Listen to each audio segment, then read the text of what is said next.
সরকার তিতুমির কলেজকে বিশ্ববিদ্যালয়ের দাবিতে কলেজ ক্যাম্পাসে ক্লোজ ডাউন কর্মসূচি করছে শিক্ষার্থীরা।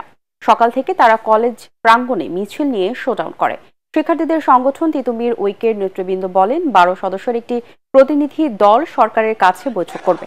সেখান থেকে ইতিবাচক সিদ্ধান্ত আসলে তারা কর্মসূচি প্রত্যাহার করে ক্লাসে ফিরে যাবে বলেও জানান। দর্শক, এই মুহূর্তে মহাখালীর আমতলীতে আছেন আমাদের সহকর্মী খায়রুল ইসলাম। আমরা সরাসরি চলে যাচ্ছি তার কাছে। খায়রুল, সকাল থেকে অবরোধের ঘোষণা দিয়েছিলেন শিক্ষার্থীরা, সেখানকার সবশেষ পরিস্থিতি আমাদেরকে জানান।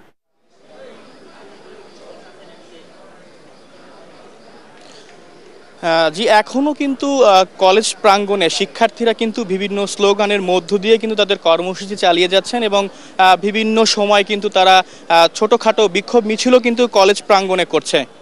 শিক্ষার্থীদের সঙ্গে আমাদের কথা হয়েছিল, তারা কিন্তু আমাদেরকে বলেছিলেন আজকে তাদের পক্ষ থেকে 12 সদস্যের একটি দল কর্তৃপক্ষের সঙ্গে আলোচনায় বসবে। সেখান থেকে ইতিবাচক সিদ্ধান্ত আসলেই কিন্তু তারা পরবর্তী নির্দেশনা আমাদেরকে জানাবেন। তবে এখন পর্যন্ত সেই আলোচনা কিন্তু হয়নি। আশা করা হচ্ছে 3টা কিংবা এর পরে পরবর্তী সময় আসলে এই আলোচনা হতে পারে। পরবর্তীতে হয়তো সেই আলোচনার সিদ্ধান্ত আসার পর আমরা নতুন কোনো তথ্য জানাতে পারবো। খায়রুল, আপনাকে ধন্যবাদ।